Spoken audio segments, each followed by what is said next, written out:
Sejam muito bem-vindos a mais um episódio do Contra o Vento Podcast, onde nós conversamos com nômades, imigrantes, empreendedores, investidores internacionais para ajudar você a viver uma vida sem fronteiras. Meu nome é Francisco Litvai, falando pela provavelmente penúltima vez aqui de Bucaramanga, Colômbia. Estou chegando na minha época agora de ir para o Brasil, visitar a família um pouco. E como co-host hoje temos o Diogo Duarte. Diogo, como que você tá? Tá falando de onde? Tá de volta no Rio? Fala, Chico, tudo ótimo? Tô mais uma vez aqui no Rio de Janeiro. Ansioso para dar uns pulinhos para visitar outros lugares que de família já tô legal. Já basta, né? Já basta. Viver do lado é foda, eu entendo. Mas, beleza.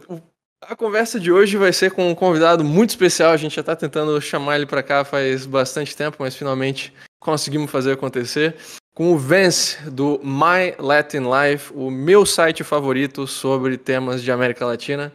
O Vance é um canadense que decidiu abandonar a vida no Canadá e se aventurar pelo mundo, eventualmente tendo como base a América Latina. E hoje a gente vai escutar dele por que ele tomou a decisão, por que ele escolheu viver onde está vivendo agora, América Latina, e também vai trazer dicas muito boas sobre os vários países da região que ele conhece muito bem.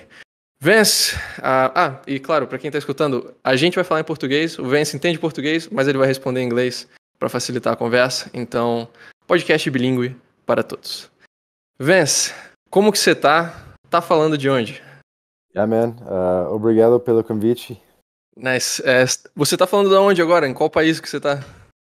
Mexico. Favorito dos americanos e canadenses, não tem dúvida. Vance, fala um pouco mais pra gente começar a conversa sobre a sua história pessoal, assim, o que você fazia profissionalmente e, mais importante de tudo, por que você decidiu ir embora do Canadá? Yeah, definitely. So I'm a Canadian American, right? And living in Latin America. Been living in Latin America for over 5 years. And have no real intentions to return to living back in the US or Canada full time. I much prefer life in Latin America for a number of reasons.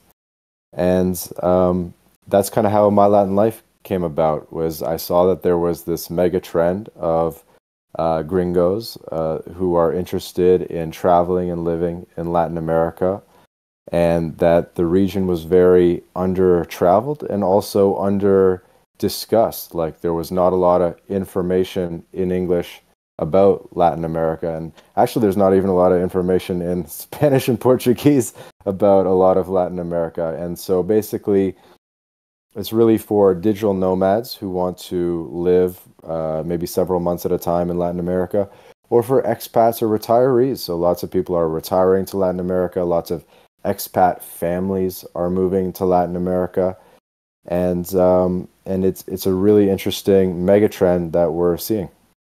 Sim, com certeza. E é algo que, para quem tá nesses círculos do Twitter, consegue ver bem, né, o movimento de americanos e canadenses para América Latina, mas que eu acho que muitos brasileiros ainda não entendem o porquê, né? Mesmo no nosso grupo do Telegram, a gente vê muito brasileiro que ainda tem o sonho Canadá, né? Eu vou ir trabalhar no Canadá e vou ganhar bem, vou ter qualidade de vida e tudo mais. Então, às vezes, isso pode vir como um choque, né? Porque um canadense vai vir para um país como o Brasil, um país como o México. Você poderia elaborar um pouco mais em o que te fez sair do Canadá? There's a lot of ways I could answer this, but I really like one way that Lawrence King has described on Twitter, which is the idea that you shouldn't follow what poor and desperate people are doing, which is, showing up at the southern border or moving from Brazil to Canada. What you should be following is what rich people are doing. What are wealthy people with mobility and options, what are they doing? And what we're increasingly seeing is that rich, wealthy people are leaving high-tax countries, they're leaving cold countries, and they're going to live where they're treated best. They're going to places with low taxes, they're going to places with a better lifestyle. the reason people want to leave Brazil is because they want to maybe make more money or improve their condition. But, once you get to a certain point, there's only so much you can spend per month. And I would imagine that most Brazilians would rather live in Brazil if they could make, something on the order of 5 or 10 or $10,000 a month, let's say, in Brazil. There would be no reason to move to Canada. In fact, you would not want to do that in most cases. So people who come from a certain background, I totally get it. Like if I was Brazilian and from maybe like a lower socioeconomic class, I could definitely understand saying to Canada. I'm not saying, people shouldn't. I mean, I think it makes sense for a lot of people. But if you look at rich and wealthy people, they're kind of doing the opposite. O que faz bastante sentido, no caso, se a gente olha, na verdade, eu diria que das migrações, né, tem muito milionário indo embora do Brasil especificamente. Né? O Brasil, acho que não foi o melhor exemplo, em termos de onde os ricos estão indo, mas sim para a América Latina, que a gente vê muitos indo para o Paraguai, para o Uruguai, para o Panamá. Acho que eu sim vejo essa tendência na América Latina de forma geral, só com alguns, sei lá, Argentina e Brasil que estavam mandando os milionários mais embora, né? Mas eu concordo, né? Realmente são objetivos diferentes para estilos de vida diferentes. Você está buscando um emprego que vai te dar um bom dinheiro, você provavelmente vai achar isso no Canadá mais do que no Brasil. Mas se você já tem o dinheiro, né, o que você vai fazer num lugar frio e escuro? Né? Exatamente. No seu caso, você tinha alguma renda remota? Como que você fez assim para poder financiar então essa mudança? Yeah, making money online is extremely important, and I think that everyone should want to do that, even if they don't want to leave their country, even if they're totally happy where they are, if they're totally happy with their family and friends and their current situation, you should still want to work online because all else being equal, it's going to provide you so much more freedom and flexibility in your life. If you have a family, that means you can spend more time with your kids. If you're single, that means you could, I don't know, maybe spend more time at the beach house or something like that. You know what I mean? Like, even if you truly love life in Sao Paulo, wouldn't you still want to work online so that you could spend more time down in Guarujá at the beach and go surfing and stuff like that? So I think everyone should want to work online, and that was my original goal. I read the book The 4-Hour Workweek by Tim Ferriss maybe a decade ago. Classic book, and that was one of my original inspirations to make money online and put a plan in action to make that happen. It was a lot harder to make money online when I got started, but it's definitely a lot easier these days. And I've been making money online for over 5 years and traveling the world, and it's been amazing. For sure. E para não desencorajar o pessoal que tem uma carreira tradicional, digamos, em que é difícil ou até mesmo impossível trabalhar online, né? Sei lá, um soldador, um mecânico, alguma coisa assim, também tem a opção, tem algumas outras opções nesse caso, né? Se a pessoa ainda quer aproveitar a vida viajando ou com mais flexibilidade. Uma seria: faz a saída para o Canadá ou para os Estados Unidos por alguns anos, constrói um patrimônio que daí você possa viver dele, né? Digamos, faz, não sei, 100 mil, 200 mil dólares ao ano nos Estados Unidos, compra 5 imóveis e vive de aluguel. Né? Claro, leva tempo, mas renda remota não significa necessariamente que você vai ser programador. Sabe? Pode ser você construir o seu patrimônio e depois você consegue rendimentos sobre esse patrimônio, ou até mesmo, dependendo do país, uma aposentadoria, que no Canadá já ajuda muito mais do que uma aposentadoria no Brasil, imagino. Do My Latin Life, inclusive, eu gostaria de saber, assim, o pessoal que chega para você, a maioria é o pessoal que já trabalha remotamente, o programador, trader, coisas assim, ou tem muita gente que tem trabalhos tradicionais e tá se mudando para América Latina? I'd say most people work online, or if they don't, they're messaging me because they want to work online, and they want me to solve that for them. But I think it's really important. It's like a very fundamental building block upon which these other building blocks of internationalization and so forth are built upon. So we can't do all this other things like, send money to Uruguay and, this and that and offshore companies and second passports and all the things you talk about on SETI. It's very hard to do that stuff if you're not making money online. So making money online is really like the fundamental thing. And people should come to me once they're already making money online. Because there's lots of online gurus out there. I'm not trying to be that guy. There's a lot of people you can learn how to make money online from. And then once you're making money online and you're ready to internationalize and take things to the next level, that's where I really start helping people. Uhum. Do lado do trabalho remoto, inclusive, eu recomendaria para quem entende inglês. Bom, se você está escutando o podcast até agora, você provavelmente já entende inglês. O próprio podcast do My Latin Live tem 6 episódios já sobre trabalho remoto, sobre como conseguir uma renda remota. Então, ali já tem também bastante material bem interessante para quem está buscando um primeiro trabalho remoto. Dude, I should mention, by the way, that I've listened to the SETI podcast where you guys have mentioned me like a whole bunch of times. I should have mentioned this in the beginning, but like I listen to the SETI podcast and I've listened to a bunch of times where you've just mentioned me like in passing, and I was like, ooh, it's like, and so I'm happy to finally be here. Eu também gosto de escutar o podcast do My Latin Life. De vez em quando você menciona os episódios que a gente gravou junto, ou que eu recomendei alguma pessoa pro podcast, o caso do Thibaut, enfim. Então é mútuo, o sentimento é mútuo. Uma coisa, Diogo, você ia falar alguma coisa? Sim, eu ia fazer o jabá da nossa parte, porque nós temos 3 artigos sobre trabalho remoto, inclusive tem 60 links para sites de trabalho remoto, então não precisa a pessoa virar a vida ao avesso. Pega um bico, você vai conseguir alguma coisa. E os nossos podcasts também, mas jabá rápido, pode seguir. Exato. Trabalho remoto tem material suficiente sobre nos 2 sites. O foco aqui é América Latina. Voltamos pro tema principal. Vence, eu tenho uma pergunta então.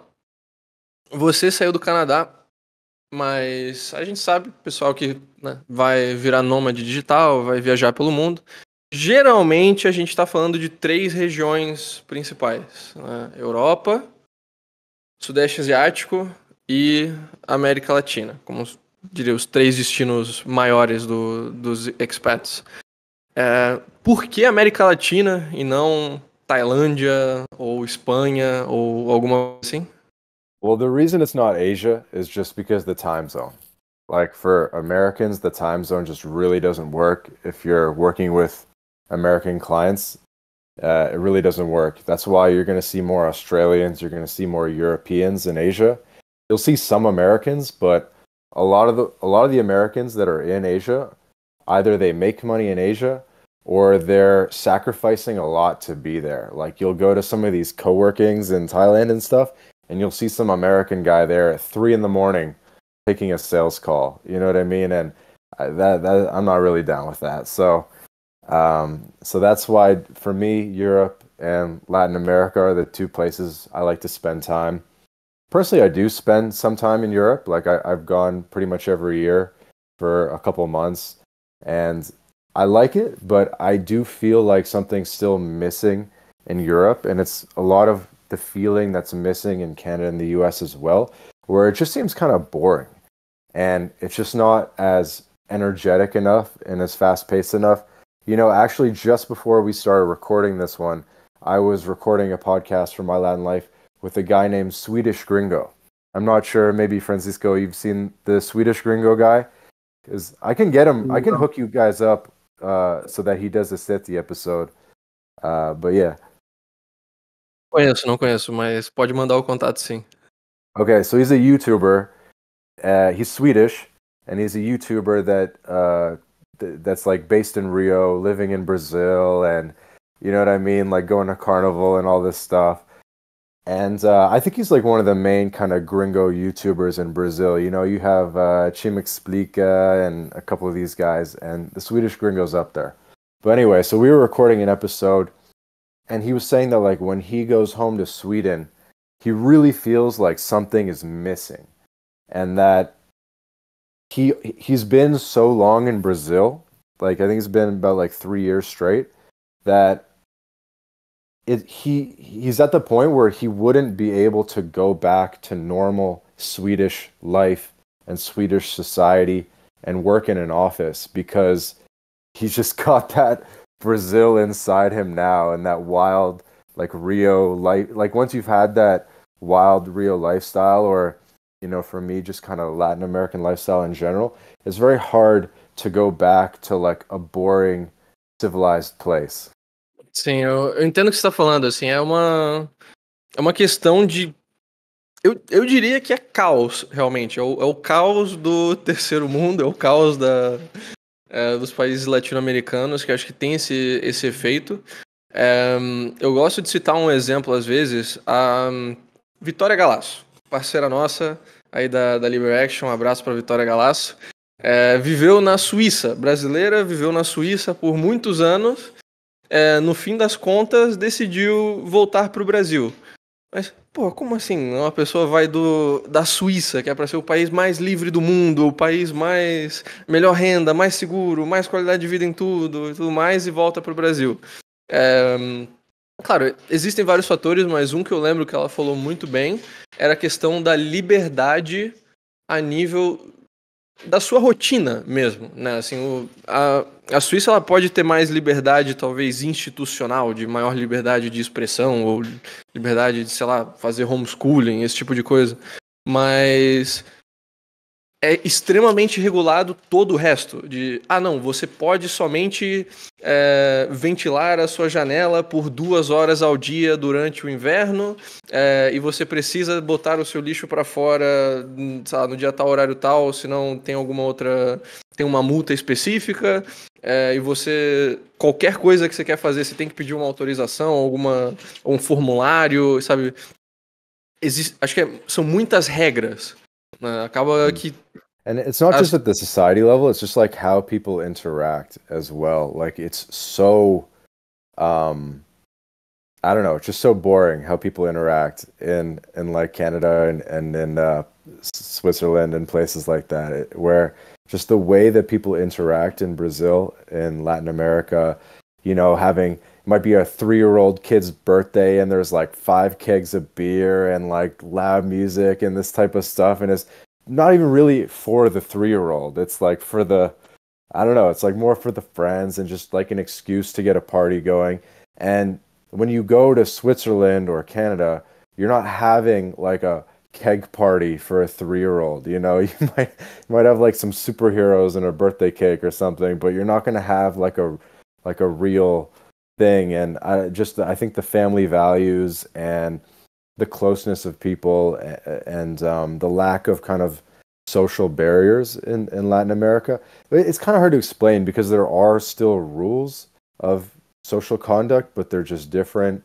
I like the family values and how everyone's close together. I like how in other social groups, how like single people obviously behave different, and really just like all the different types of social interaction are quite different in Latin America, and it's fun, it's addicting. Eu gosto que o Vence acabou de descrever como foi o meu aniversário de 1 ano de vida. Foi exatamente assim. Sem tirar nem pôr. Vence, aproveitando, qual foi o primeiro país da América Latina para qual você foi? Você veio direto do Brasil? Você foi primeiro para o México? Onde você It was Mexico. México. Poderia falar mais como é que foi o primeiro impacto?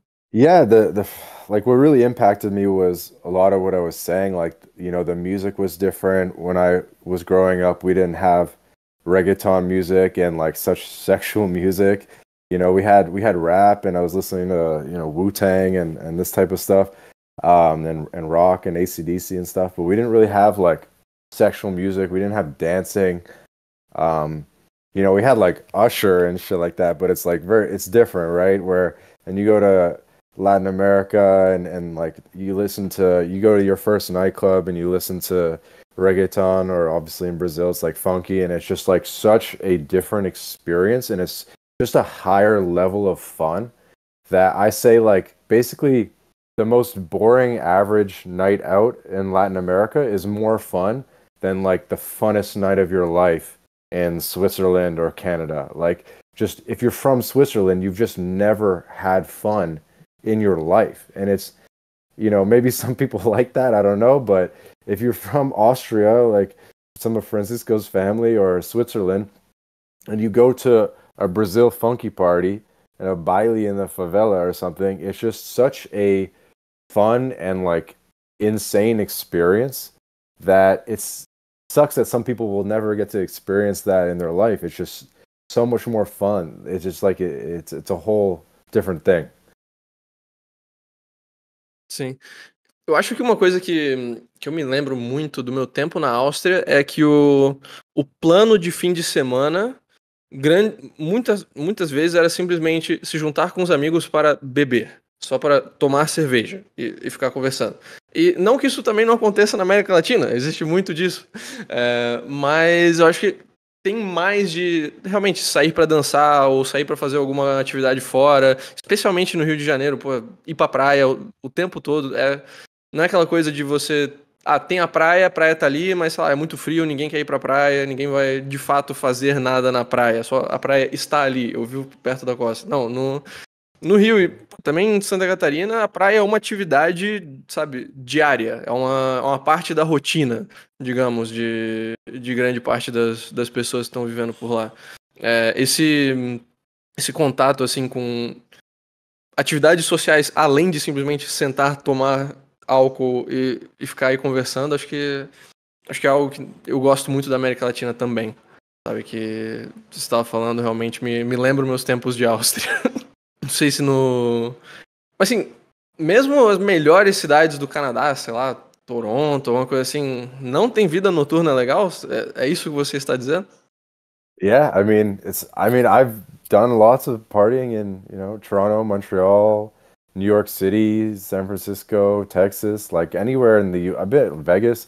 I partied everywhere in North America, and it's just not nearly as fun as it is in Latin America. Like not even close. Not even close. It's crazy. You could go to like a Brazilian city with like 300,000 people, and it'll have better nightlife than like Vegas practically. I mean, that might be a slight exaggeration, but like a 300,000 person city in Brazil will have better nightlife than a city 10 times the size in the United States. Faz sentido, faz sentido. Vamos pegar um pouco uma timeline assim. Quais foram os países latino-americanos que você mais passou tempo desses 5 anos? Definitely Mexico. Mexico, a lot of time in Panama, a lot of time in Paraguay, a bit of time in Brazil, a little bit of everything. Yeah, I don't want to give like an exact timeline, but No, it's fine. No, mas a lot of Mexico. Só para entender entrar mais em detalhes assim. Então, vamos lá. Eu acho que o México é um país legal da gente falar mais porque ele é em grande parte desconhecido pelo público brasileiro, né? O México, acho que o brasileiro no máximo foi para Cancún ou Cidade do México, geralmente, né? Não tem muito de explorar as outras partes do país. Quais que são, assim, para você as hidden gems, ou mesmo as gems muito conhecidas, mas que valem a pena no México?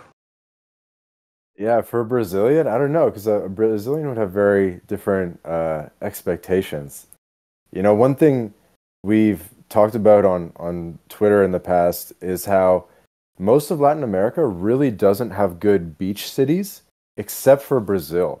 Like, obviously, there's a lot of coastline and beach in Latin America, but there's not a lot of really good beach cities, But Brazil has like 10 plus really good beach cities, right? You got Vitoria, you got Rio, you got Floripa, you got, the Nordeste, all these different places. But when you leave Brazil, there's not really a lot of good beach cities. It's kind of weird. Like, you know, in Colombia, you got like Cartagena, but it kind of sucks, and Santa Marta, but it still kind of sucks, at least compared to Brazil. And then you can make your way up, and most of Central America is very small towns on the coast. And then in Mexico, you know, you got like Cancun and Acapulco and Vallarta and Los Cabos, and they're like all right.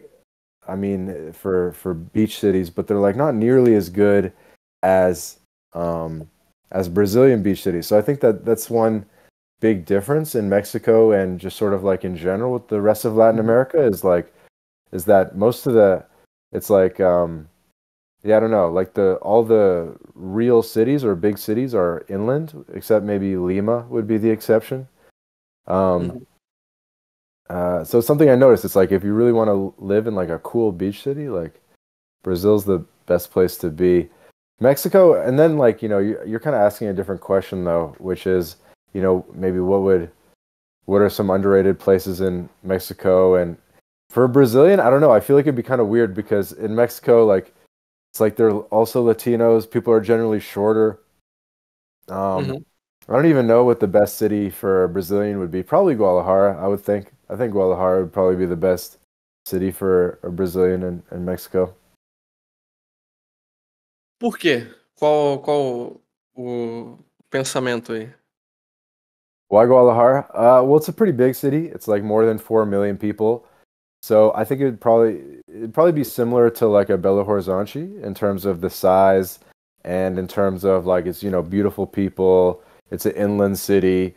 It's got like sort of a high elevation, like pretty good weather, like mild weather, relatively low cost of living, hot girls, nightlife, business opportunities as well, and some industry and stuff. Pretty well connected. So I think like Guadalajara is kind of like the Belo Horizonte of Mexico.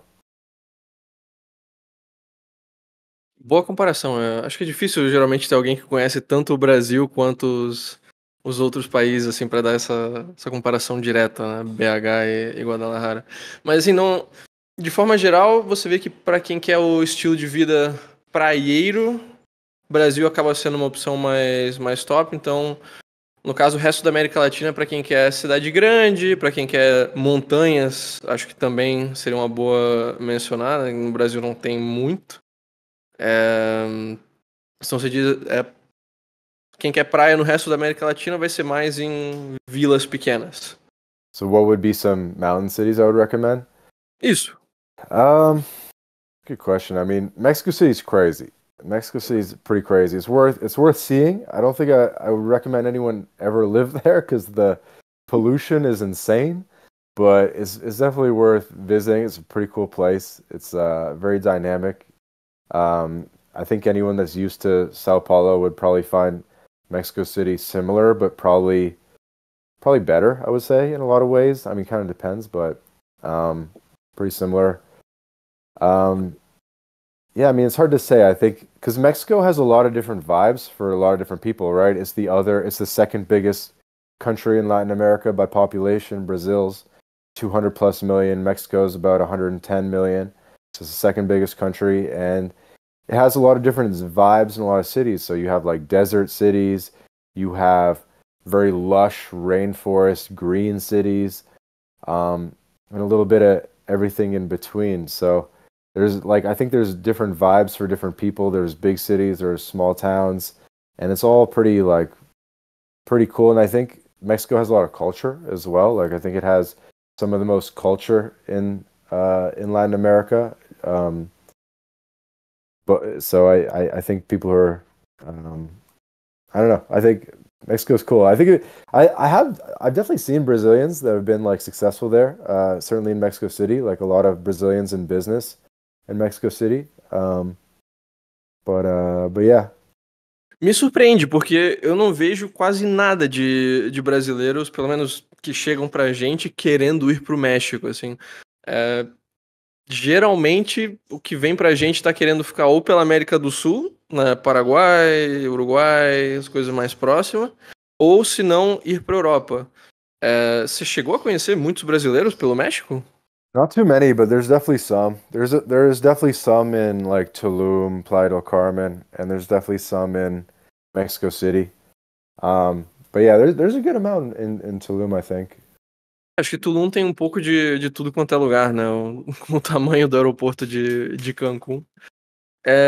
Você chegou a ficar no México durante a pandemia, não? Durante os lockdowns? I was also in Brazil for a while in the lockdowns as well, which was an interesting experience. Como que foi a diferença, assim, da experiência lockdown no México e no Brasil? Qual país você se sentiu mais livre no dia a dia? Yeah, well, Mexico was like known for being a country that was open, right? So a lot of people came to Mexico in the lockdown because they knew it was open. They were like, okay, like Tulum, Playa del Carmen, it's open, we can party there, whatever. And so a lot of people from all over the world came to Mexico because they knew it was open and that was the official policy. Brazil, it was not the official policy that it was open, but on the ground, it was very open. You know what I mean? Like on the ground, people were still doing stuff. It was like hop on the party boat, like kiss a bunch of girls on the boat, like this and that, like acting like there was no pandemic, but that wasn't the official policy. So the lucky few travelers that decided to go to Brazil during the pandemic were in a really interesting spot because there was not a lot of gringos, not a lot of tourists, so you kind of had the country to yourself, and things were actually pretty open. Acho que essa é a verdadeira hidden gem, né? Quando todo mundo tem uma percepção do país que, na verdade, não é a realidade no on the ground, né?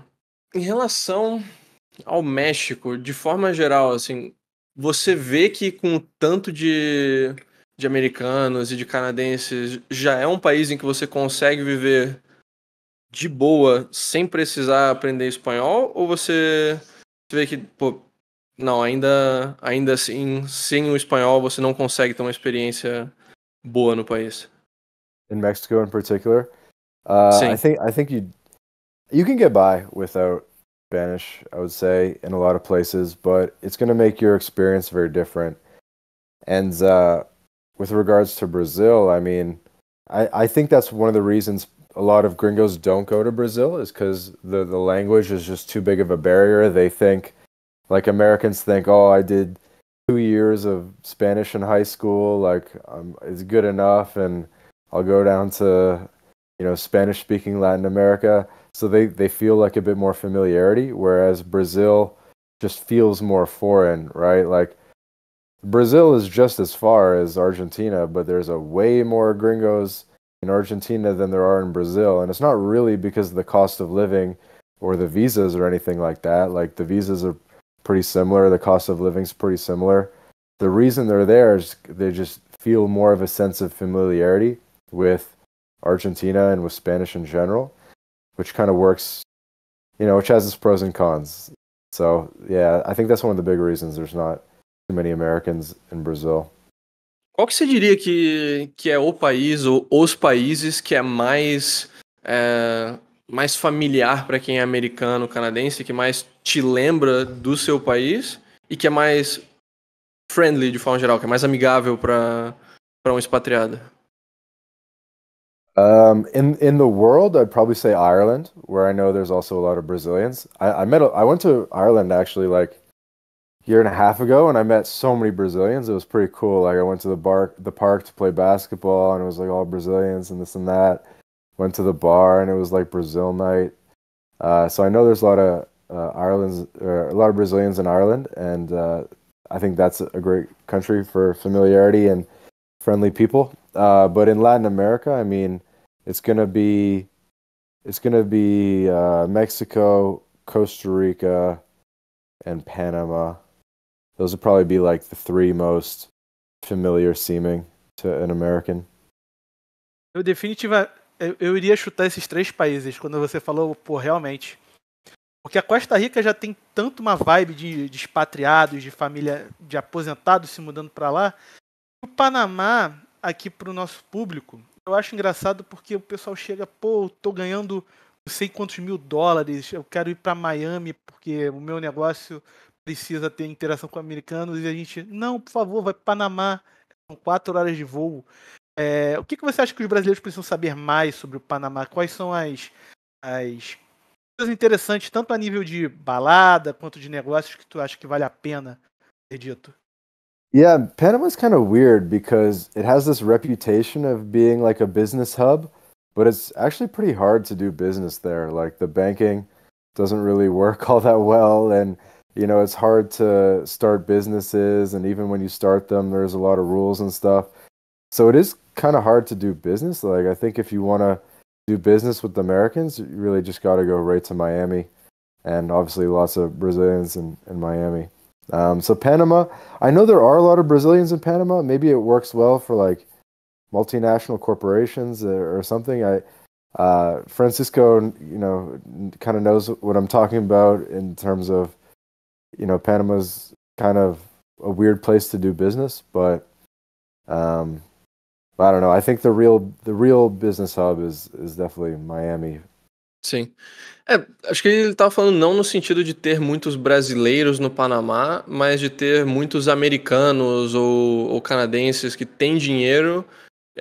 Essa gente na América Latina muitas vezes acaba indo para o Panamá, né? Pelo menos, assim, eu tô passando bastante tempo na Colômbia, né? E quando eu vejo o nível de renda dos expatriados que estão na Colômbia e os que estão no Panamá, costuma ser uma diferença bem grande. Não sei se você notou algo semelhante.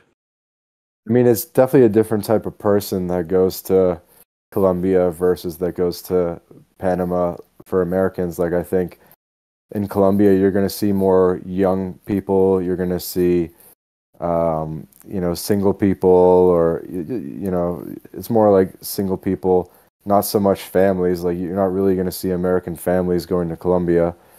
But in Panama, you're going to see families. You're going to see retirees. How do you call it? Jubilados. But a lot of Aposentados em português. How do you call it? Aposentados. Aposentados is retirees. Aposentados. Yeah, it's like really a lot of retirees in Panama. Honestly, I think to some extent they were sort of like sold a dream when they moved down there, because it is still quite expensive, Panama. And yeah, I mean, and there's not a lot of like livable places in Panama either, right? You have Panama City, like the humidity is insane. And so there's, obviously you have the mountains, you have the town that I don't want to say the name because it starts with a B, and I know it's a bad word in Brazil, and you guys are going to get me in trouble. But yeah, I think Panama's cool. It was actually like where reggaeton was founded. So a lot of people think reggaeton started in Puerto Rico or something, but it actually started in Panama with Jamaican immigrants that moved to Panama to work on the railroad and stuff. So I think Panama has a lot of pretty cool culture, but I think it's like really not that livable in a lot of ways for Americans. Acho que é um bom contraste, porque especialmente nesses ramos de offshoring e tudo mais, o pessoal costuma falar muito bem do Panamá, né? Que não, é o melhor lugar para americanos e tudo mais, e é legal ver uma opinião distinta, assim. Para você, opinião pessoal, não precisa ser objetiva, científica, nada, mas qual você diria que são os 3 melhores países da América Latina pro aposentado e pro solteiro? For retirees, 3 best countries to retire. I think it kind of depends on your budget, but I would say Mexico, Costa Rica, and the third one's hard to say. But Mexico and Costa Rica are probably the top 2 for retirees. To be single, Brazil's number 1 for sure. Brazil's number 1. Number 2 is probably Colombia. Number 3 is probably could be Mexico. Yeah, well, I'm not sure, but Brazil and Colombia are probably number one and number two, and then number three kind of depends a little bit. But yeah, Brazil's the best place to be single. Apoiamos essa classificação. E acho que o terceiro grupo que ficou faltando, mas também não menos importante, seria o das famílias, assim, pais na casa dos 30, 40, querendo criar filhos. Bons lugares para criar filhos. Yeah, I'm seeing a lot more of that, man. Probably you are as well in your business, on both sides of things. Maybe like Brazilian families that want to leave, and then also maybe North American families that want to come to Latin America. And I'm seeing a lot more of it. I'm seeing it for a number of reasons. One is the cost of living in the US and Canada is just insane. I think that's part of it. I think the homeschooling thing, as you kind of mentioned, is part of it as well. I think the vaccine policies is another. I think the healthcare in general is another problem. Like healthcare is just terrible in the US and terrible in Canada. You can't even get a doctor. And so I think a lot of families are going to Latin America for better healthcare, for lower cost of living, and good climate as well. And I think it's great, and more family friendly vibes. Like I think the culture is more family friendly in general, because in Canada and the US, like people just aren't having kids, and so the culture isn't really like used to kids. You know what I mean? Like I meet a lot of people, and like we have a baby, and in my family, like a young baby, and when we go meet people and we say like, hey, hold the baby, they're like, this is my first time ever holding a baby, type of thing. They're like, I haven't held a baby in 5 years or whatever. And it's like, it's really at that point where like Canadians, Americans, they'll be 25, 30 years old. They've never held a baby in their arms in their entire life. But you go to Latin America, you go to Mexico, you go to probably even Brazil too. I know birth rates are kind of declining everywhere, including Brazil, but I'm sure most Brazilians who are 25 years old have held a baby before, because they've had to be a babysitter for their cousin or any number of situations, right? And so I think Latin America is just much more family friendly and more baby friendly. Acho que você mencionou que a gente também tá perdendo ali a taxa de natalidade, mas acho que a gente provavelmente ainda tá o quê? 1 ou 2 décadas de distância, assim, do que está acontecendo na Europa e América do Norte, né? A gente provavelmente vai passar pelo mesmo problema daqui a 1 década, mas por enquanto ainda é um lugar que tem mais crianças e mais jovens ao redor, né? Mas então, os top 3 que você tem visto para essa categoria, esse público? Families? It kind of depends what families are used to, but I think a lot of the families I talk to are like pretty urban that want to do this. They're from like a reasonably big city in the US. Let's just say a family from Denver, Colorado. Well, I had one family from Denver, and they wanted to leave the US, and they kind of were thinking about Paraguay. Maybe they were seeing it on Twitter or whatever. And the dad went down to do a trip to Paraguay, like a scouting exploratory trip by himself, to check it out first. And he's like, there's no fucking way I'm raising a family in Paraguay. It was just like too raw. It was like too much of a downgrade, I guess you could say, on certain factors. So he couldn't get his mind around that. But I think someone like this typical Denver family, 2 kids, 2 adults, making good money, they'd probably be more comfortable somewhere with more amenities and conveniences. So maybe but also not somewhere that's too far south, because like to fly to Uruguay or Chile, it's just too damn far for most people. So really they're looking at Costa Rica, like Costa Rica, Panama, Mexico, just because it's close. I think, El Salvador is obviously really cool right now. I'm excited to check it out soon. Historically, a lot of people went to the islands as well. Like a lot of rich people used to, and I guess still kind of go to the Bahamas and Barbados and things like that. But yeah, I think for the average American family, Mexico makes the most sense, and then maybe Costa Rica in second place.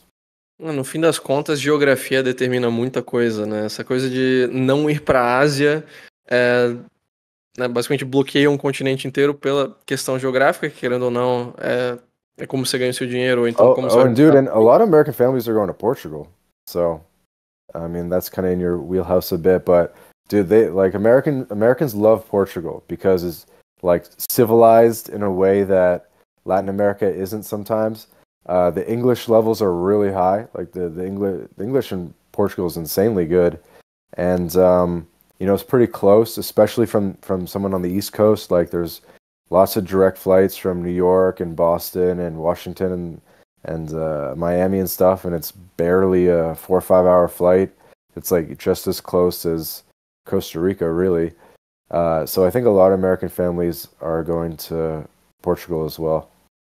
Isso eu definitivamente notei quando eu estava em Portugal, a quantidade de pessoas falando inglês por todos os lados, assim, agora tá com realmente muita gente, tanto americanos quanto ingleses. Eu cheguei a conhecer vários em Lisboa e por ali. Mas no fim das contas, né, as pessoas escolhem as melhores opções que estão mais próximas, né, de onde é a sua casa. Então, I do have a theory though that like maybe in like 20 years the planes are going to be twice as fast and it's going to make the world a lot smaller, because right now to fly to Brazil is, if you manage to get a direct flight, it's like a 11-12 hour direct flight. It's a long travel day that most people don't want to do. But imagine like 20 years from now we got electric planes, and who knows what else Elon Musk is going to create for us. But I think the flights are going to be shorter. And I think once the flights get shorter, then places like Brazil, Uruguay, Chile, that were once like the end of the world and way too far away, I think they'll become more practical options for people. eu concordo, assim, tem muitas jurisdições que, se você olha no papel, são muito interessantes, né? Tanto na questão de tax, quanto liberdades, quanto nível de desenvolvimento, segurança, qualidade de vida, enfim. Mas no fim das contas são simplesmente muito longe, né? Acaba que, mesmo que um país faça de tudo para atrair imigrantes, às vezes a questão geográfica acaba dificultando isso, né? Um país que eu gosto de mencionar em relação a isso é Ilhas Maurício. Ilhas Maurício, se você olha nos índices, em tudo, é um país muito interessante, mas, cara, tá longe de tudo. Só não tá longe de quem é africano, mas todo o resto acaba ficando muito longe. Então, sabe, até agora eu não tive um cliente que quis se mudar para Ilhas Maurício em, sei lá, 3 anos de operação aqui 4 anos de operação aqui na SETI. Então, para vocês, o México acaba sendo o que o Paraguai é para os brasileiros, né? O país que tá logo ali. Que tá bem ao lado. Paraguay, I really like how there's a lot of Brazilian influence, because when I go to Paraguay, I can get açaí, you can get like all different types of Brazil. You get coxinhas, you get like all different types of Brazilian stuff in Paraguay. You can when you go to the bar in Paraguay, they're playing reggaeton and then they're also playing Brazilian funky. So you kind of get a bit of both worlds. So I think Paraguay kind of borrowed all the best things about Argentina, the espresso and empanadas and stuff like that. And then they also borrowed some of the best things about Brazil, and you can kind of get it all in Paraguay. So that's one thing I like about over there. Concordo 100%. Para mim, chegar no Paraguai, você tem Guaraná, você tem tudo ali, é muito conveniente. A pessoa não se sente próxima de casa ainda, né? De qualquer maneira. Qual que é o seu veredito do Paraguai? Porque é o país que acho que mais se fala atualmente no Twitter, né? Da residência Paraguai, residência Paraguai, residência Paraguai. Qual que é a sua opinião pessoal, assim? Como você compararia Paraguai e Panamá, por exemplo, que são as duas residências aí mais tradicionais? Comparing the residents specifically, or just like life? Não, os países mesmo, a vida. Países mesmo. Yeah, I mean, Paraguay is cool. I think it's changing a lot. Like, the Paraguay that I first went to 5 years ago and the Paraguay of 2024 are pretty different places. Like, back 5 years ago, they were still building those malls where I think you've been, right? Where they didn't even have like Shopping del Sol and all that. They didn't even have that like 5 years ago. I think Paraguay is definitely going to grow a lot. If you look at like the population pyramid, like the majority of the population is under 18. It has like the best population pyramid in Latin America in terms of like young people and population growth. So I think like buying real estate in Paraguay makes a lot of sense because there's just going to be a lot more people and therefore more demand in the future. I think it's a pretty, you have to want like a certain life or something to do Paraguay. I don't know. I mean, I think it makes sense for Brazilians, definitely to get Paraguayan residency, like for sure. If you're making money online and you can go to Paraguay, like that just seems like an absolute no-brainer. Like I don't see why literally everyone hasn't done that. Like, you know what I mean? Every Brazilian at least. Whereas in Panama, I mean, it's hard to compare the two because you're comparing Paraguay, which is a landlocked country and has it's a very like sort of like an ethno state, right? With like the Guarani people and stuff versus Panama, which has two oceans and it's kind of like the meeting point between two continents or North and South America, and it has less of a identity. Like Panamanians do have an identity and a culture to some extent, but I don't know. But in any case, more cosmopolitan, right? Yeah, it's a little more cosmopolitan, a little bit more American, a little more built up. You can't, a little bit more integrated in infrastructure, and I mean, there's still like bribing and stuff in Panama, I guess, but it's like a whole nother level in Paraguay.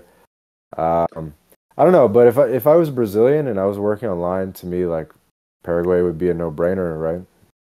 I asked because I've already had conversations with some of our fellow friends, Jake Nomada and Mikel Hirones specifically, and also shout out to Mikel, he also was a podcast guest here before. Perdão, troquei para inglês, caraca. Eu te pergunto porque eu já tive conversas com outras pessoas aí veteranas da América Latina, como o Jake Nomada, como o Mikel Hirones, inclusive abraço pro Mikel, já foi convidado aqui no Contra o Vento também, em que ambos falaram que eles prefeririam viver em Assunção do que na cidade do Panamá. Se tivesse que escolher assim entre viver em um e viver no outro, que eles preferiam Assunção do que cidade no Panamá. E na época eu fiquei meio chocado, porque eu não tinha ido para Assunção ainda, e não tinha ido pro Panamá ainda, então eu tava meio... Pô, como assim? Pelo que eu ouço falar do Panamá... Yeah, no, that's nuts. I would definitely prefer Panama, for sure. I mean, if I was to live in Panama, maybe I wouldn't live in Panama City, though. But if you told me, like, I have to live in one of these countries for the rest of my life, or even, like, 5 years, it's definitely going to be Panama, not Paraguay. Ok. Então, ainda, apesar da umidade, ainda tem seus charmes. Well, Paraguay's hot as hell too, man. It's not that much better. Like that, this summer in Paraguay, dude, is nuts. Like from November to March, where it's like over 40 degrees every single day. I mean, crazy. Vance, eu acho que um tópico importante, porque a gente está falando só de país. Obviamente, o programa é sobre a América Latina. Só que a gente aqui da CETI tenta educar e mostrar, pô, não precisa ir para a Europa, não precisa ir para a Alemanha tomar 40% de imposto da tua renda, você pode ser feliz na América Latina. E a gente toma muita porrada quando a gente fica falando mal do Canadá. Eu gostaria que você pudesse explicar, com suas palavras, por que o Canadá é uma opção ruim. Sorry, I didn't catch the last of it. It was a bit choppy, but why Canada? Porque o Canadá é ruim? O que é ruim no Canadá que afasta as pessoas?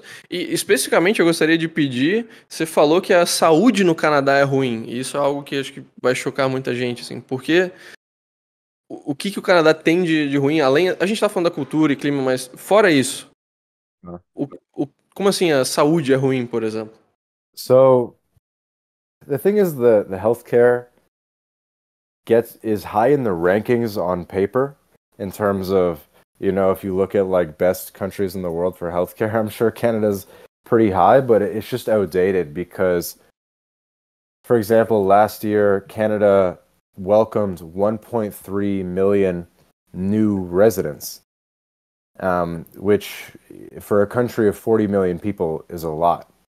And the system, the healthcare system, and really almost every institution is just overwhelmed. And so there's probably things about the healthcare system that will be very different for a Brazilian, but you have to basically get a family doctor who sort of looks after your family. It's like called like a general practitioner, I guess, a family doctor.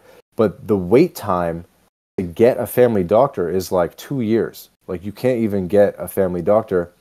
And then what happens is you can't go straight to a specialist. Like let's just say you have, I don't know, whatever, heart problems or skin problems or whatever. You can't go straight to a specialist without a note from a family doctor. But you can't get a note from a family doctor because you can't even get a family doctor.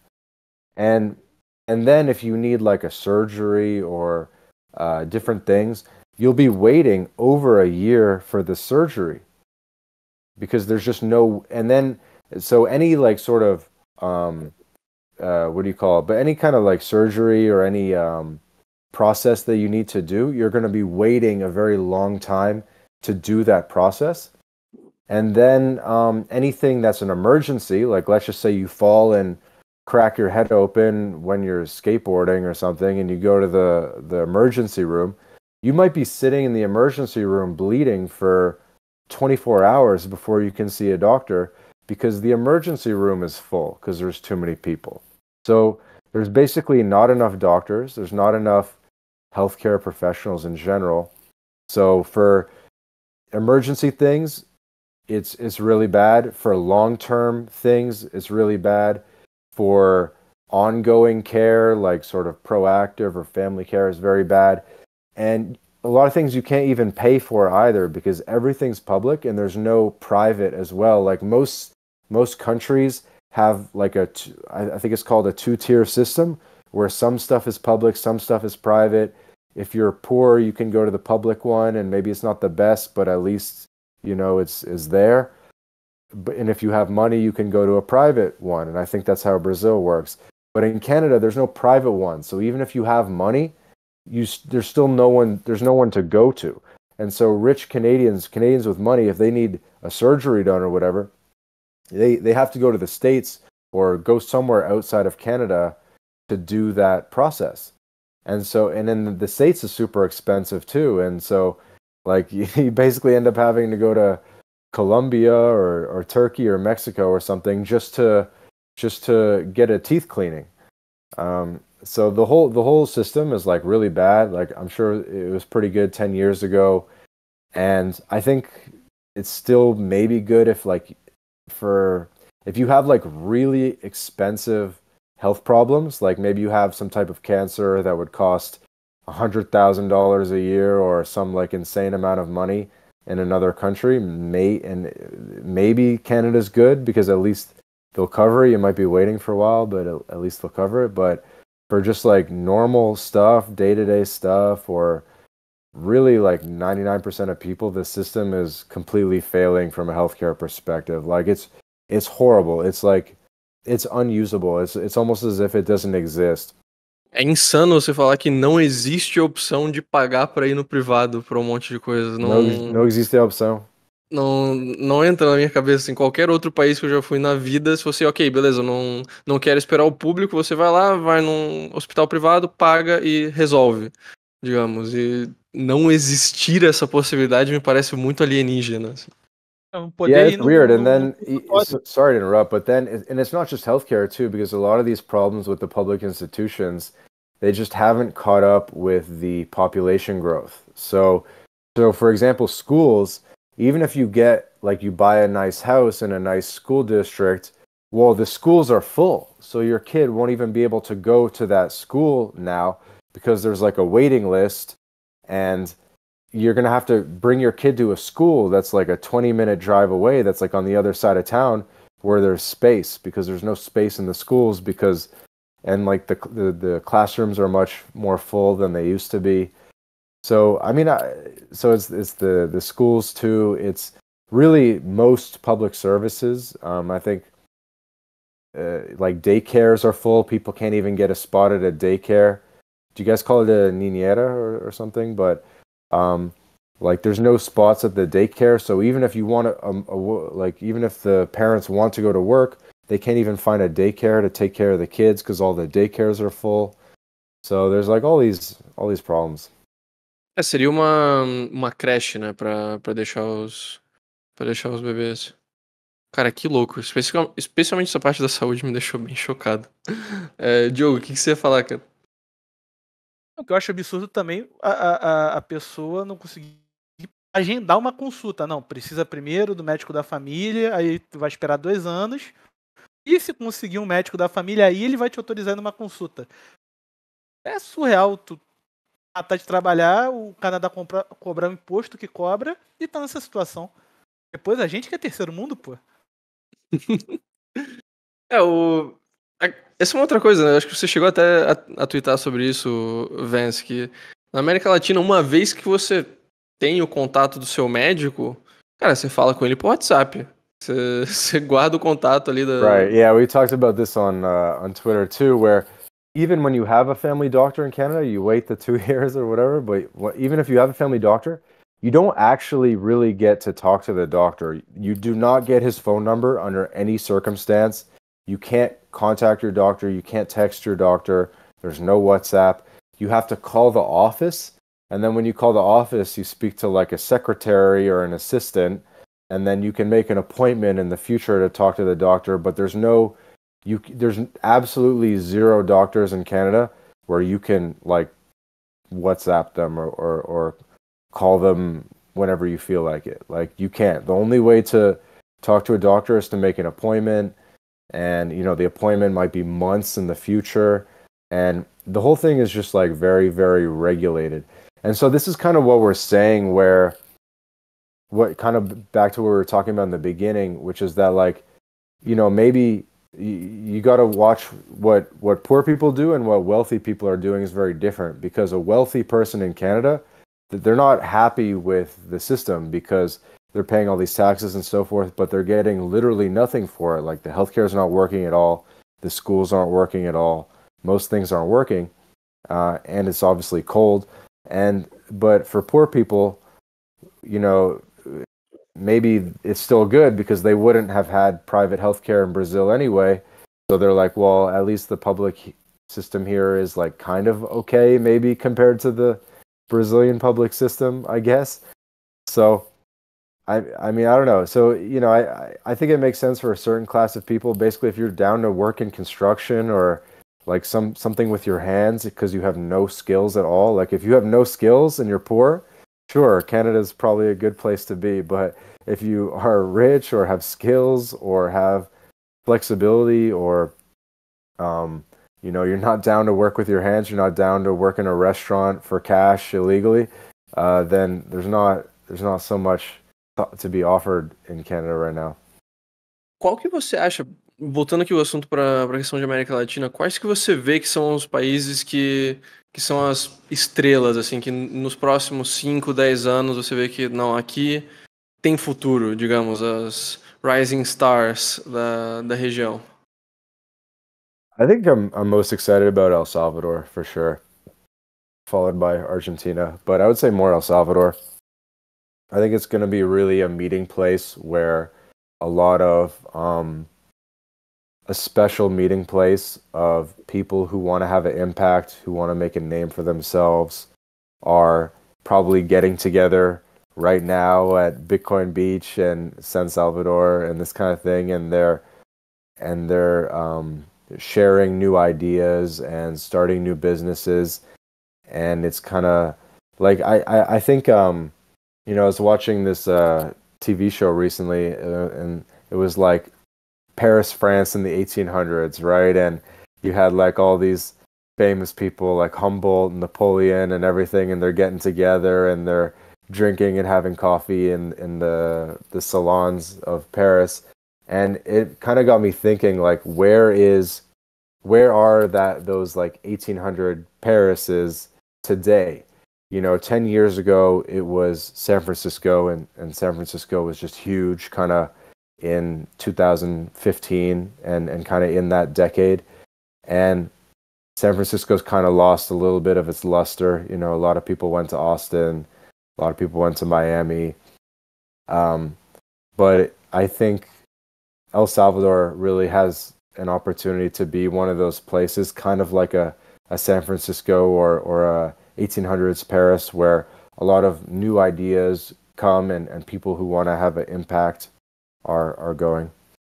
Eu concordo, eu acho que uma das questões é que El Salvador ele ainda está, digamos, em termos de desenvolvimento e renda, ainda está mais para baixo, né? Se a gente comparar com Panamá, ou com Chile, ou com Uruguai, mas acho que ele vai crescer muito mais rápido do que por exemplo, o Uruguai, o Uruguai, você olha assim, tá mais ou menos estagnado, né? Não cresce, fica mais ou menos onde tá, as coisas não mudam.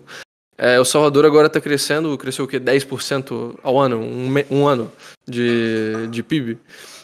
Então acho que conseguindo manter, assim, talvez não consiga 10% todo ano, mas pelo menos tendo taxa de crescimento nesse nível, cara, em uma década provavelmente já vai passar um monte de outros países da região, assim. Eu também tô bem empolgado. Eu ainda não cheguei a visitar El Salvador. Você já conseguiu dar uma visita exploratória? Nah, man, I'm trying to do it. I've been doing some exploratory trips, and El Salvador is definitely one of the next on my list. I'm pretty down to even move there. Like, I know it would be a huge boom for my business and stuff like that. Could you imagine my Latin life just becomes like a El Salvador propaganda account? I think it would work pretty well. Provavelmente conseguiria algum sponsorship aí do governo para trazer o pessoal todo para El Salvador. And you know what it is, though, is that it's a place where I think safety actually really is important. And I think there's two types of safety. Like, I think a normal person and a normal family is actually a lot more safe in Latin America than they think they are. Like, a normal person's not going to get kidnapped or anything, is actually by and large safer than the United States in a lot of ways, Latin America. But I think one thing I've noticed in Mexico is that it's really hard to meet like the super mover and shakers, like the super rich people, the important people. It's really hard to meet important people in Mexico because they're basically like hiding, because they once you get like really important, and this is the same thing in Brazil, and I've heard you mention this somewhere where you use the example of like a supermarket, like let's say you're like the son of like a supermarket founder in Brazil, right? You kind of need to keep a low profile and move in certain circles because you're afraid of getting kidnapped or extorted or something like that. And so there is a lot of flexing in Brazil, but I think like the really, really rich people in Brazil and in Mexico have a really low profile, and they're not really out there, and they're hard to meet, right? I mean, they're at the country clubs or whatever, but they're really kind of hard to set up meetings with and to just meet on like a chance encounter and have that meeting of ideas and stuff. So I think, but if those rich people in Mexico or in Brazil had a higher degree of safety and sense of security, then they would be mixing more. You know what I mean? And I think that's one of the powerful things about the level of safety in El Salvador, is that you can be really, really rich in El Salvador now, and you can be open about that. And you can actually, and on top of that, you can get access to government officials. Whereas like in Brazil or in Mexico, we're basically almost like afraid of talking to government officials because they're either going to ask for a bribe or they're going to start like looking us up and trying to screw us over or something like that. Like, we're kind of like afraid of them, but we kind of use them. But it's like this whole like weird political dance. But in El Salvador and in places like that, like maybe say a Singapore, it's more just it's more normal, and everyone has good intentions, And when everything's safe and there's no chance of kidnapping, and you can be more open about wealth, and you can speak to government employees, and everyone has good intentions about building a better country and economic prosperity, I think it really creates a good like a hurricane of or like snowball effect of good vibes. And I think that's really like the big thing that Latin America is missing. You know what I mean? Sim, com certeza.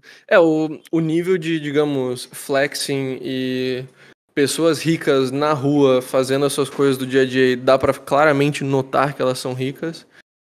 Por exemplo, de Mônaco, eu nunca vi algo assim no Brasil ou na América Latina de forma geral, né? Nem no Panamá, por exemplo, de ter essa abertura à riqueza. Das pessoas simplesmente estão aí pela rua, tá tomando um café. Ah, não, essa pessoa aqui tem um patrimônio líquido de 40 milhões de euros, tá aqui no bar junto com as outras pessoas, tipo, tá todo mundo aí. Eu acho que talvez o mais próximo que eu veria disso no Brasil seria Balneário Camboriú, eu acho. De existir uma riqueza local de pessoas que estão, sabe, estão no seu flexing e tudo mais, mas que não tem tanto perigo à segurança. Mas ainda assim não é it's um not even nível... about the flexing, and I know what you're saying, but it's more just like not feeling afraid if people know how much money you're worth. And that's why like San Francisco is able to function, and places like Boston and New York, is that you can know someone is worth $10 million or $100 million, and they're not like, they don't have to roll with security, and they're able to just like live a normal life and go to meetings and meet new people and maybe find other young entrepreneurs to invest in. And 10 years ago in San Francisco, you could do that. You know, you could be like, yeah, I'm a billionaire. Like, what about you? What do you do? You know what I mean? And it's like you could be pretty chill, but now San Francisco is pretty damn dangerous. And so I think a lot of people are a lot more careful there, but they still do it. Like you go to any like random cafe in San Francisco, and the guy on his computer might be worth $10-20 million easily, if not more. Right. And I think that's like really healthy to be in places like that, because where I am in Mexico, like I'm not meeting people, you know, worth $10-20 million just chilling on their computer. Like they would not be able to do that. You know what I mean? Or at least they wouldn't be able to be open about it. And you know what I was thinking? Because you spent a lot of time in Colombia, is maybe you've seen like, have you seen on Twitter and stuff where they'd say like millionaire meetup Medellin, or like Bitcoin meetup Medellin, and then all the comments are like, you guys are idiots. Like you're gonna get fucked up. Like, you know what I mean? Like you can't be open like that in a place like Colombia. And that's exactly what I'm saying, is like it's unfortunate that people can't be open about success, because when you can be open about success, it sort of leads to more success. And so when I think about where I want to spend time in the future, I don't know, I'm just thinking more about that a bit. Like I want to be somewhere where people can be more open about success, because that's going to lead to future success. Sim, você pode estar numa comunidade de pessoas bem-sucedidas e poder estar bem com isso, né?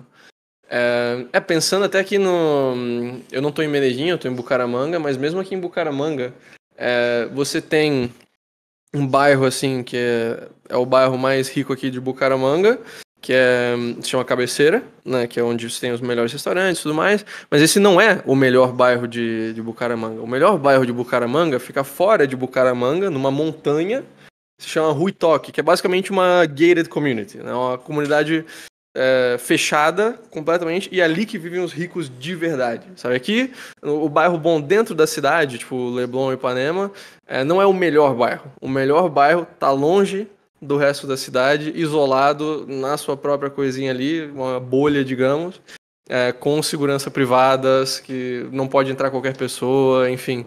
Né? Então, realmente, assim, você tem que, em um país como a Colômbia, meio que criar um esclave, né? Você cria uma fortaleza ali, digamos, para você conseguir viver nesse nível de renda.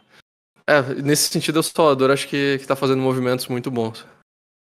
Bom, deixa eu ver. Diogo, do seu lado, alguma outra pergunta pro Vence? Acho que aproveitando assim, pra gente encerrar sobre esse tópico de segurança, ele falou que, pô, El Salvador vai ser, tá construindo essa reputação como uma estrela em ascensão, que os níveis de segurança estão lá, estão confortáveis para a pessoa poder mostrar, olha, eu sou um empresário bem-sucedido. Mas e fora de El Salvador? Tudo bem, Brasil e México a gente já viu que não são exatamente lugares. Aqui no Rio tu vê um pouco dos ricos e famosos, mas porque, pô, Rio de Janeiro é normal. Às vezes a fama da pessoa blinda ela. Ninguém vai sequestrar o Zeca Pagodinho, por exemplo. Só vai arrumar mais problemas do que solução na vida. Mas, com exceção de El Salvador, que é essa promessa que está se construindo, quais são os lugares onde você conseguiria fazer esse networking que era comum em São Francisco, de você sentar numa mesa, ou ali é um milionário, vou ali trocar uma ideia com ele e tentar financiar o meu projeto. Na América Latina, quais seriam esses locais? Ou mesmo mais abertamente, quais lugares que você pessoalmente se sentiu mais seguro, né, na América Latina até agora? Boa pergunta. Yeah, well, I think again, I think there's like, so when you're there's security for a normal person, and then there's security when people know you're rich, and that's kind of like a different dynamic, right? Because like I said, I think a lot of Latin America is totally safe for a normal person. You can just walk around, even at night, even with some AirPods in, looking at your phone. And there's a lot of places in Latin America where you can do that. You know what I mean? Where you can walk around at midnight and nothing's going to happen. But I think it's a different thing when it comes to like being a business person and people know you're rich. And if it was a safe place, you would kind of want people to know you're rich because you're always looking for ways to deploy your capital and invest and multiply your money. But in Latin America, a lot of people are more interested in just preserving capital than multiplying capital, I guess you could say. Like all those rich people in Colombia, they just probably, most of them just like inherited some coffee farms or something, and they're just trying to chill and maintain that they're not really trying to, you know what I mean, like think about new ideas and invest in innovative businesses for the most part.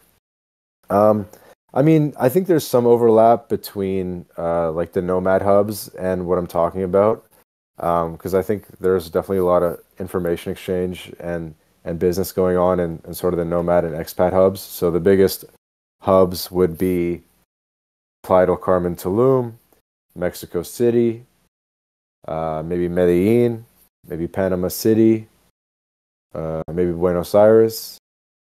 I'm trying to think where else. Probably Los Cabos as well, Puerto Vallarta. Some of the beach towns in Costa Rica, like Uvita and Jaco. El Salvador is obviously coming up. Where else? Lake Atitlan in Guatemala and Antigua. There's a lot of nomads there. Probably kind of like broke hippies though. But and then obviously you have the big financial centers in Latin America, like say Lima, Mexico City, Sao Paulo and stuff, where there's also a lot of money. But yeah, I think Latin America, I think that's one of the big things that's missing is hopefully more countries can implement something like this El Salvador model. And I kind of want to see like a Latin America where the rich people aren't like hiding. You know what I mean? I'm getting a little philosophical just because it's something I've been thinking about recently in terms of like thinking about how I want to do things in the future.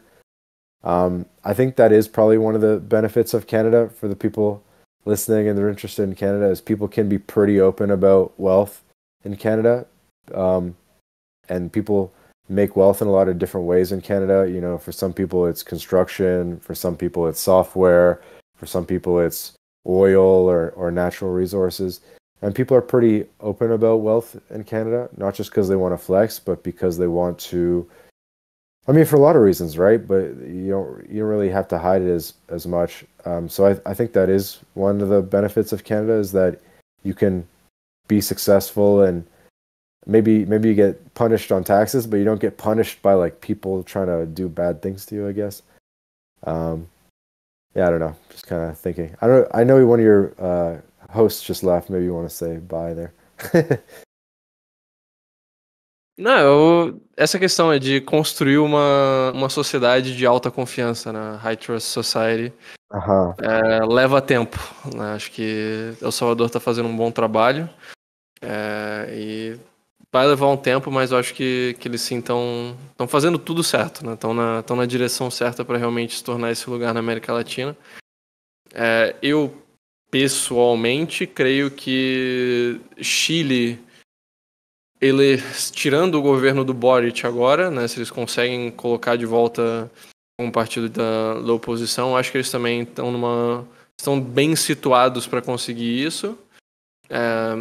E acho que a longo prazo o próprio Paraguai acho que está indo nessa direção, apesar de que ainda é muito raw, né, muito cru, muito informal, muito corrupto, mas acho que eles estão consistentemente crescendo e indo numa boa direção. Acho que seriam os meus piques pessoais também. Vence, do seu lado, alguma última mensagem para nossa audiência que está interessada em se mudar para a América Latina ou para o próprio Canadá? Yeah, I think like I don't even know what Americans, Canadians are going to listen to this. Maybe they're trying to practice their Portuguese or something. But I think one of my big messages is that Latin America is actually great at every stage of life. So when you're single, Latin America is the best place in the world by far. When you're married and raising kids, I think Latin America also makes a lot of sense because it's so family friendly, low cost of living, walkable cities, and a lot of accessible healthcare. Homeschooling is possible, low taxes. Easy to do birth tourism or obtain multiple passports, internationalize, good weather so the kids are happy, different types of lifestyles that you can have. So I really think for families, Latin America is great. And then for retirees, which is kind of that third phase of being an adult, Latin America is great because you have the low cost of living, you have proximity to the US and Canada and direct flights, you have again, the good weather. Typically, Latin American countries have exemptions where they don't tax pension income for retirees as well. And so I think really at every stage, whether you're single, whether you're raising a family, whether you're retiring, I think there's something for everyone in Latin America. And I think people kind of forget that and maybe they think it's only for young people or it's only for retirees or something. But I really think at every life stage, Latin America really makes a lot of sense. And then for the flip side of the coin, for Latin Americans, it's hard to give advice to everyone because people are at different stages. I think it is really important to have a first world passport, and I think it'll be even more important in the future. So I think if you're Brazilian and you're only Brazilian and that's your only passport, I really think you should do everything within your power to get a first world passport. So maybe that means Spain with the 2-year citizenship there. Maybe that means Portugal. And how many years is in Portugal? Is it 1, 2, 5 years for Brazilians? 5 years? 5 years, like everyone else. Yeah. So maybe do Spain for 2 years. Maybe do Portugal for 5 years. Maybe do Canada. I think it's 5 years in Canada. Maybe 3 years under certain circumstances. Maybe go to Chile because you get the residency rights, and then with Chile, it's basically a first world passport. But I really think every Brazilian should A, work online, and B, do everything you can to get a first world passport. So I think both those things are absolute musts. I think people should make them a priority in their life. Number one, to work online it's just going to give you a huge level of freedom. And then it's going to unlock making the second goal of a first world passport a lot easier. And you could kind of take your pick based on your circumstances, whether you prefer Europe or Canada or maybe Chile. But I would definitely do something to improve your passport circumstance. So. Ótima dica, e a gente também recomenda muito isso, né? Para quem não tem direito a uma cidadania aí pelo avô, pela avó, italiana, enfim. essas são as mais fáceis para ter um segundo passaporte que dá uma vantagem real, né, para o brasileiro. Seria Portugal, Espanha, Canadá e o próprio Chile. Ah, mas por que não, sei lá, Argentina? Porque é a mesma coisa, né? A Argentina não dá muito que você já não tenha como brasileiro. O Chile, sim. Então, muito boa dica. E Vence, para quem quiser mais conteúdo, guias, apoio com viagens e relocação pela América Latina, onde que eles podem encontrar o seu trabalho? Yeah, well, the real experts are Seti and Francisco, so that's who you guys should definitely go to. Anyone listening to this is I highly recommend Seti. I highly recommend Francisco. They're truly some experts, and I'm really happy to hang out with you guys, with all the co-hosts here, because I think you guys are young. I'm pretty young too, and I think I'm very excited to see where you guys are going to be in 10 years, 20 years, and I hope you keep doing similar stuff to this, right? Like something with internationalization and helping people out, because I know you guys are going to go very far, and I'm very excited to see how amazingly successful you guys are going to be if you stay consistent. But if they still want to find me, well, mylatinlife.com. There's the My Latin Life podcast. We have over 150 episodes that people can check out. And we're most active on Twitter/X, where you can find us at My Latin Life. Muito obrigado, Vence aí. Vão pro site do Vence de qualquer maneira, ele estava sendo humilde, mas especialmente algo que eu vou muito no site do Vence é para os guias de cidade, os city guides aí. Especialmente, por exemplo, Bucaramanga. Não tinha ninguém falando de Bucaramanga na internet, mas havia um guia do My Latin Life, então Venezuela também, por exemplo, eu fui para algumas cidades na Venezuela e tinha um guia do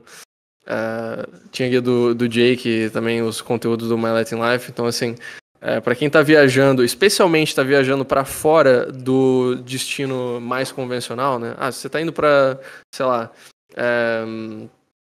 Playa del Carmen, provavelmente vai ter vários outros sites com guias também. Mas tem várias cidades que, cara, o Vence é o único que está cobrindo. Então, recomendo muito conferir tanto o podcast, que é muito bom, quanto também os City Guides que tem no My Latin Life. E é isso, vou estar o link aqui embaixo, tá na descrição desse episódio, tanto do site quanto do Twitter do My Latin Life. Sigam lá, acompanhem o trabalho do Vence, que é muito bom. E acho que é isso, Vence, muito obrigado por ter participado desse podcast aqui com a gente. Demorou, mas saiu. Foi um prazer ter você aqui conosco. E a gente se fala provavelmente quando eu der uma passada aí no México ou você venha visitar de volta no Brasil. Yeah, man, soon. Obrigado pela oportunidade. Valeu, um abraço. Tchau, tchau. Valeu, tchau, tchau.